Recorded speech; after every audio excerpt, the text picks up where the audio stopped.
Hello and good evening. I'm Melisa Idris. And I'm Sharaad Kuttan. Welcome to Consider This. This is the show where we want you to consider and then reconsider what you know of the news of the day. More MP and former Bersatu Youth Chief Syed Saddiq Abdul Rahman earlier today pleaded not guilty to 2 charges of misappropriating party funds.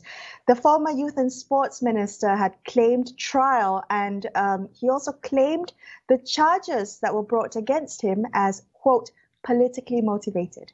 He also claimed that other politicians are similarly being threatened by the Perikatan National Government. So let's begin the show tonight by taking a closer look at the charges. We have lawyer Sin Yew on the line with us now. Sin Yew, good evening. Thank you for joining us on the show tonight. Now, looking at these 2 charges, the 2 charges that were brought against Syed Saddiq, the first charge of misappropriating 1 million ringgit belonging to Bersatu on the 6th of March last year, and the second charge accusing him of dishonestly misappropriating 120,000 ringgit of funds for the 14th general elections, this between the 8th and the 21st of April on 2018. In your opinion, Sin Yew, will this be a difficult case to prosecute? I mean, what does the prosecution have to provide in terms of proof to make its case? I want to start off by saying that the presumption of innocence is something that's very important, and it is the golden thread that runs through our criminal justice system. So the burden is always on the prosecution to prove that Syed Saddiq is guilty as charged instead of him proving that he was innocent. And I want to emphasize that because it is important for our understanding of the due process that will take place. And that is the same standard for everyone, regardless of personality. Now, to answer your question, there is very little information to go on at this juncture except for the charge, the wording of the charge itself. So I'm going to comment in very general terms. The first charge is for criminal breach of trust. And for this, based on the charge, the prosecution will have to prove that, number one, he was entrusted with the funds of Armada. Number 2, he had withdrawn RM1 million in cash. And the prosecution would have to show that the check was signed by him and cashed out by him and not by anyone else. And number 3, the withdrawal of this 1 million in cash was dishonest. And the reason why the prosecution is saying it's dishonest, it seems to be that it was made without prior approval of Bersatu's Supreme Council. So this means that the prosecution needs to show that the prior approval was indeed required. And if it was not required, then there was no dishonesty. Now, the second charge is for dishonest misappropriation of property of 120,000 being election campaign funds for GE14. It's more weight than the first charge. But for this charge, the prosecution will have to prove that, firstly, there was no appropriation of the 120,000. It must be Syed Saddiq who had appropriated the sum and not anyone else. And number 2, the appropriation is dishonest, that Syed Saddiq was not acting in good faith in the belief that those funds, he had the right or he had the authority to use those funds. I don't think it is that complex a case to prosecute because cases of criminal breach of trust and misappropriation of dishonest misappropriation of property is something quite common that we see in courts. So I hope that answers the question. Right. So, Sin Yew, does it matter what the end goal of the use of that money is, or the intention or motivations of the person charged? Or is it simply a question of the paper trail that shows money left one bank account and went to another bank account in the name of the person charged?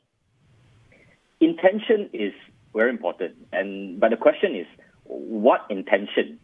So the intention behind the appropriation of sums, if appropriation can be proven, will be crucial during the trial. When I say intention, I don't mean the purpose which he had used the money for, but rather whether Saddiq acted under the genuine belief that he was entitled to use those funds. He may have used those funds for a charitable purpose, but ultimately that is not the test.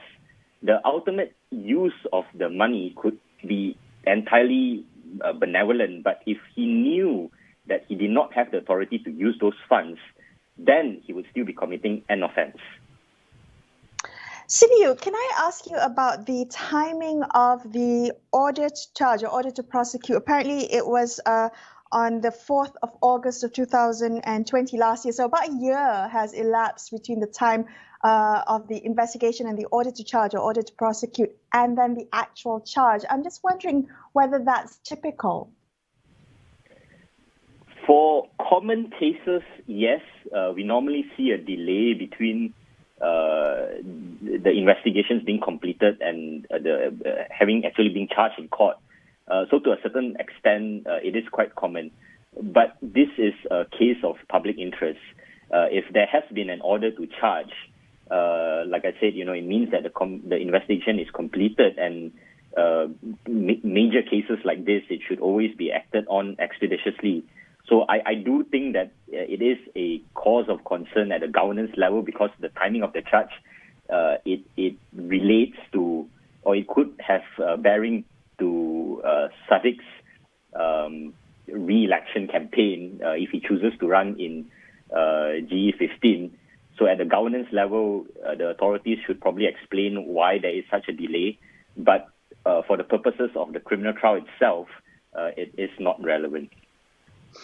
Sin Yew, what about the defense then? I mean, is the defense role merely to refute what the prosecution says, or is there something else that they might have to do in order to secure a release for Syed Saddiq?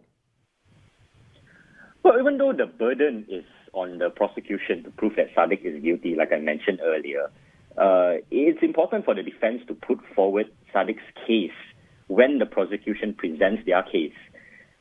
It's hard to comment at this stage, but I would think that it is important for Saddiq to provide an explanation during the prosecution's case on whether the monies were appropriated by him or someone else, and what was the intention when he had, if he had appropriated such funds. And I think he had done to a certain extent during Facebook Live earlier. Right, yes, and on that note of the Facebook Live, so Syed Saddiq was on social media just about an hour or so ago addressing the facts of the case even before the case goes to court. I'm just wondering, Sin Yew, I mean, while this seemed to be a move in terms of transparency and addressing issues around the case, are there legal considerations that come into play? Well, the only issue is that it might be used against him at trial if and when he testifies. But that's at a much later stage, because that's during the defense stage. We have to go through the prosecution's case first, and the prosecution would have to prove a prima facie case against him before Saddiq's defense is called. If Saddiq's defense is not called and the prosecution fails to prove a prima facie case, then he would be acquitted and discharged without having to say anything at all. So what about? Yes. No. So go ahead, Melisa. All right. No, I just wanted to follow up very quickly, Sin Yew, on the issue of timing, because I'm just wondering what impact a case like this would have on the political career of Saddiq. If there is a conviction, if it's followed by appeals, how long is this likely to drag out, and whether it would have any impact on him standing for elections if an appeal process has not been exhausted? Okay, it's 2021 and we are in the second half of 2021. Election is probably in 2023. If he gets convicted, then the situation changes. And I think the biggest problem with him being convicted, bearing in mind it's 2 years before GE15, is that he will be disqualified from contesting in GE15. And there might not be enough time for his appeal.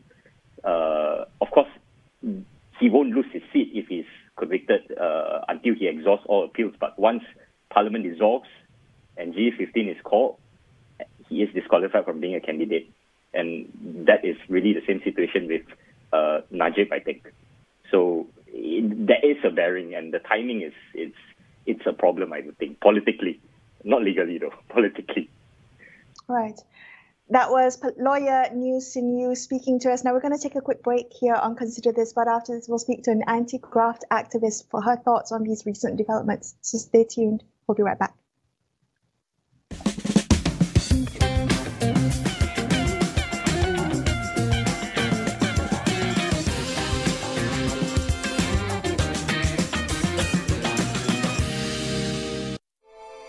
Maka lebih sukar untuk COVID menjangkit kita.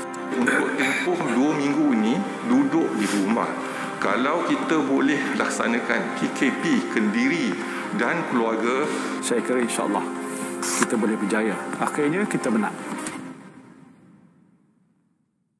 Perang COVID-19 masih belum berakhir. Dalam kita berusaha memutuskan rantaian wabak ini, kita jangan terpedaya dengan virus maklumat palsu. Simak fakta melalui www.astroawani.com atau aplikasi Astro Awani. Teruskan berdisiplin, ratakan lengkungan pandemik ini. The third wave of COVID-19 has taken us by storm. There's no room to take anything lightly. Everyone must follow all the steps to stop the spread of COVID-19. Social distancing, face mask, follow these steps, this SOP with the utmost discipline. Together, we can flatten the curve. Kini berwajah baru. Ini pula susulan khas pesawat Back Air di Kazakhstan. Pesawat berkenaan dilaporkan tergelincir 2 kali. Notifikasi berita terkini dan navigasi mudah.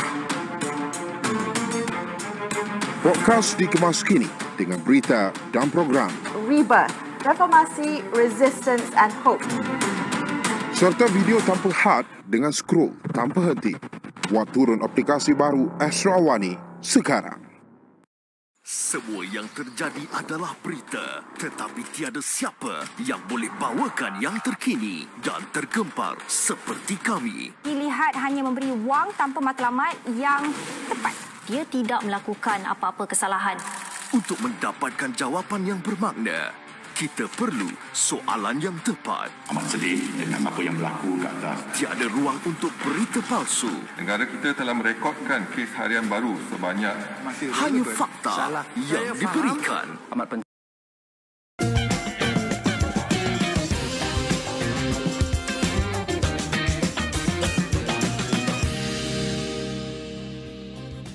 Hi, you're watching Consider This. I'm Melisa Idris. With me is Sharaad Kuttan.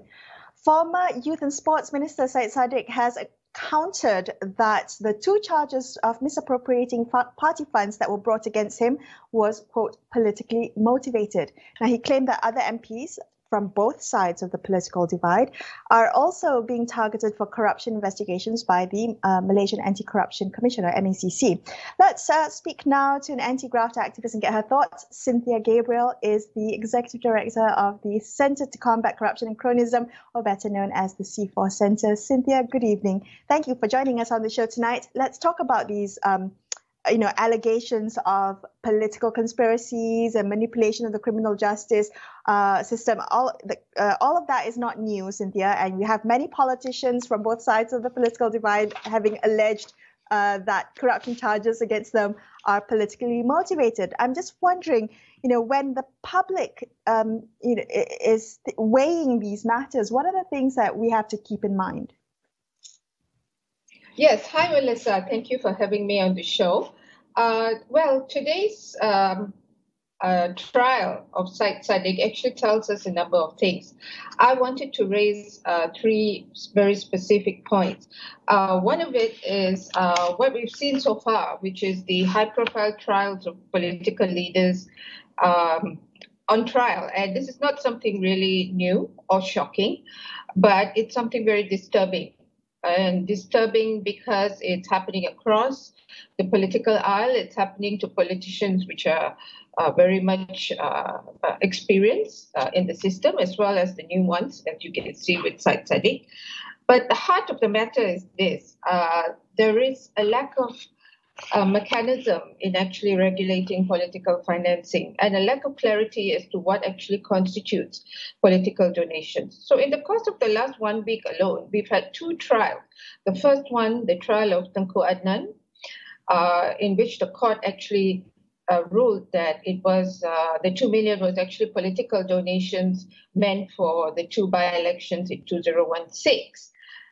And today, Syed Saddiq was actually tried and charged for misappropriation of funds under the CBT, criminal breach of trust, as well as for misappropriation of 120,000 for political party funds. Now, this is something which is occurring, and it shows the seriousness of what we're facing today. And that is that money is running through the political system in a way which is so uncontrolled, so unbridled, and so much in need for a mechanism of check and balance and accountability. And Cynthia, if I can ask you, if I can just jump in there, Syed Saddiq pretty much makes the same argument in his, very recent Facebook address to both supporters and people who voted him in. But the question, I think, when we're looking at the specific charges, is that he makes, and I wonder how do we take that? I'm sure people who support him, some of them might think, yes, there is a political conspiracy, but is it easy to prove political conspiracy? What do you have to actually suggest about, the MACC, its integrity, about all the various mechanisms, that need to be involved in a political conspiracy? What do you make of that, allegation that he's made? Well, I'm certainly not surprised that politicians are using this reasoning that it is politically motivated, and it very well could be, but it needs to be proven. And I think it just goes back repeatedly to actually question the independence of the institutions before us and the deepening trust deficit that many of the people actually have today with the institutions before us. And the two institutions that we want to actually address in this situation like this is not just the MACC, because the MACC is not the agency that prosecutes. It's not. It is an investigative body. The real agency that prosecutes is actually the Attorney General's chambers. And for a very long time, civil society have also called for a separation of powers between the Attorney General and the role of the public prosecutor. So in this regard, of course, there were some questions raised about MACC actually recommending for some action to be taken back in January. But it's only now that the Attorney General had decided to press charges. So there are many questions in this regard about the independence of MACC and the importance of the separation of powers between the Attorney General and the public prosecutor. But without these two institutional independence issues being addressed, we'll continue to have both sides of the political divide actually blaming the political system and political interference as a way to use MACC as a tool. And this actually needs to be rectified as soon as possible, urgently, because Syed Saddiq's case will not be the last one. There are going to be many other politicians who will be playing with funds because the general elections is coming. And we don't have enough mechanisms for checks and balance and independent institutions to actually ensure that accountability is a big factor in the coming election. All right, very, very quickly, can I just ask you, Cynthia, you mentioned a little bit about the recent Tengku Adnan case. And in that case, you see the person offering an alleged bribe convicted and the recipient of the money then set free. And I'm just wondering whether that, in terms of administration of justice, that there's something there when it comes to the prosecution of corruption cases.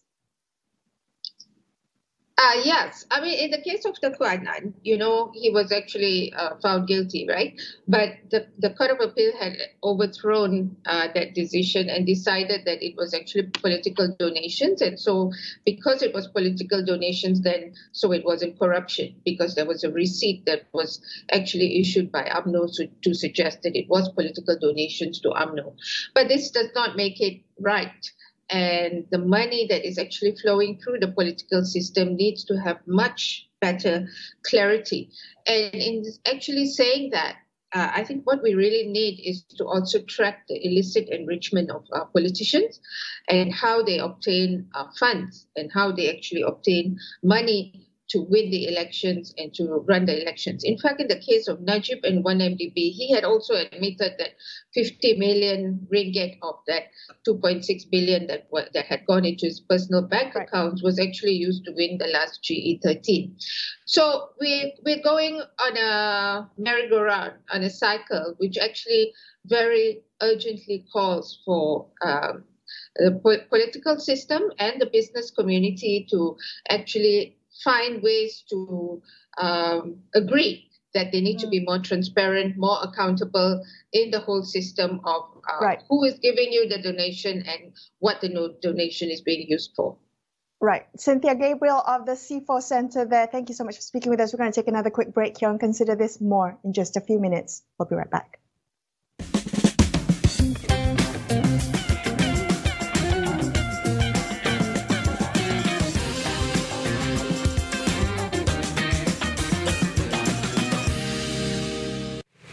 Maka lebih sukar untuk COVID menjangkit kita.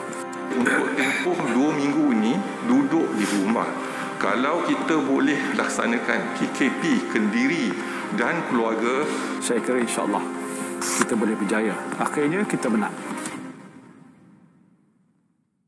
Perang COVID-19 masih belum berakhir. Dalam kita berusaha memutuskan rantaian wabak ini, kita jangan terpedaya dengan virus maklumat palsu. Simak fakta melalui www.astroawani.com atau aplikasi Astro Awani. Teruskan berdisiplin, ratakan lengkungan pandemik ini. The third wave of COVID-19 has taken us by storm. There's no room to take anything lightly.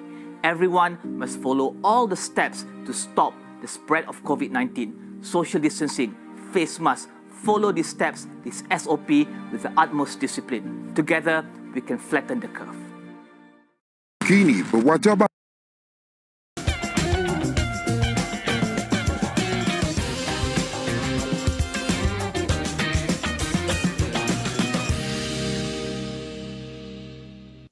Hi, thanks for staying with Sharaad and I on Consider This. However, if you've just joined us on the show, tonight we're discussing the political ramifications of the charges of misappropriating funds against Syed Saddiq and his party, Muda. So now let's speak to political analyst Dr Sharifah Syahirah, Syed Sheikh. Syahirah, good evening. Thank you so much for joining us on the show. I'm just wondering what you think. What impact do you think the charges and the ensuing court case will have, not just on Syed Saddiq's political career, but also his personal charisma, taking into consideration the tremendous amount of goodwill that he had garnered from his work distributing COVID relief aid? Hi, thank you, AWANI, for inviting me.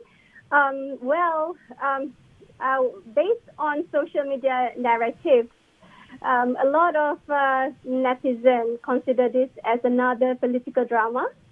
So when it is considered a political drama, it seems to be just like what Cynthia said just now. It's about trust deficit against the politician in Malaysia, and based on his case, it is very subjective and ambiguous because it's about political funding and about misappropriation of political finance. So it's something that is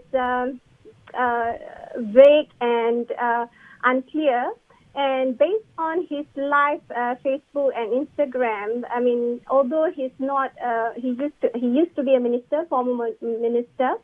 Although he's not the current minister or holding any post, it seems to be like he does have a very huge influence. Again, politics is all about perception.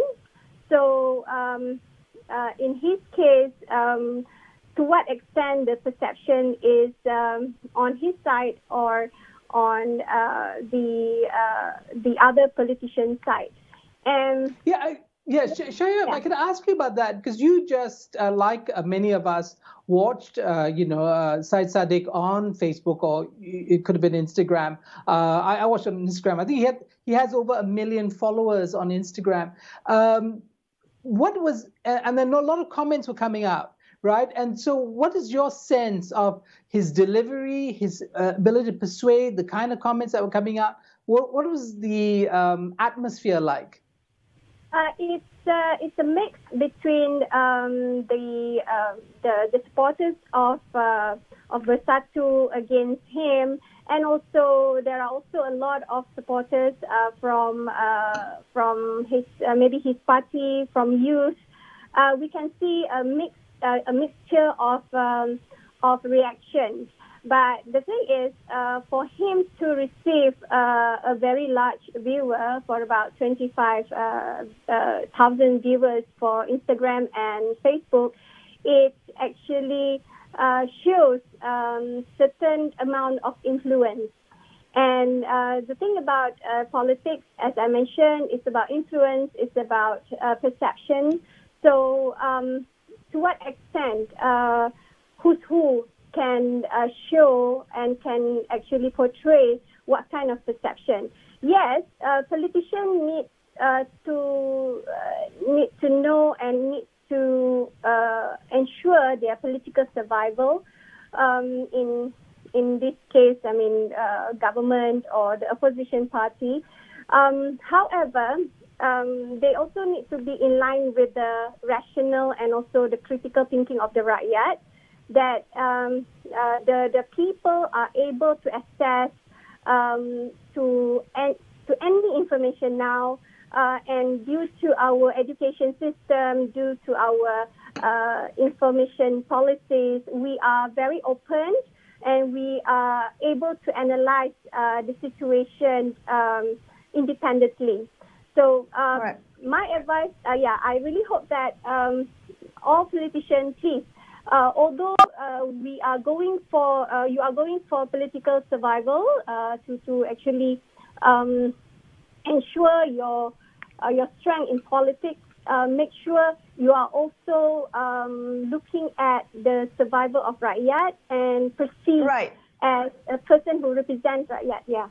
Yeah, I wanted to ask you on that, particularly during a time of crisis. This is a politician, Saddiq is a politician who has been working on the ground, delivering aid, and we see that on social media, and so his supporters see that. Even the most ambivalent of observers can see that. I'm just wondering, how this could reflect on the MACC or even the Attorney General's chambers or the Perikatan National Government. Could charging an opposition politician during a crisis backfire on the government? But the thing is, we need to I believe, in the integrity of MACC and the government, especially the government officers, because at AG, and I'm sure that the trials and the whole process will be done in a very in a fair trial, and it's the perception, yes, but I think the perception is more against the politician instead of the government. Yeah. Okay. And finally, just a quick note on his tone. Do you think? What do you think of Syed Saddiq's strategy during the FB and Instagram talk? Speaking very frankly, saying that and looking at the facts and saying, "Oh, you can Google this yourself." Go ahead and Google when Bersatu was in fact temporarily banned, and therefore I couldn't have done this. Do you think that was a powerful strategy? I think for him, because this is what he's been doing in terms of disputing all the COVID-AIDS and so forth, and this is his style. It works in certain for certain group of people, but it might not work for a certain group of people. But the thing about to be a politician, this is one of the risks and challenge, I think, that any politician, especially those who say it out loud, they want to make some kind of political changes.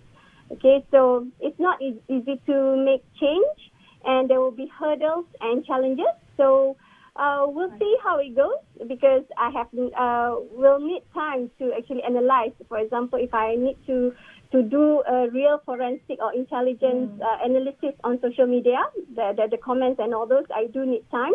But so far, we have 50-50 when it comes to influence. Okay. As I mentioned, politics is all about perceptions. Yeah. We'll check back in with you for that analysis, Dr. Shahirah. Thank you so much for your time. That was political analyst Dr. Sharifah Syahirah. That's all we have for you on this episode of Consider This. I'm Melisa Idris.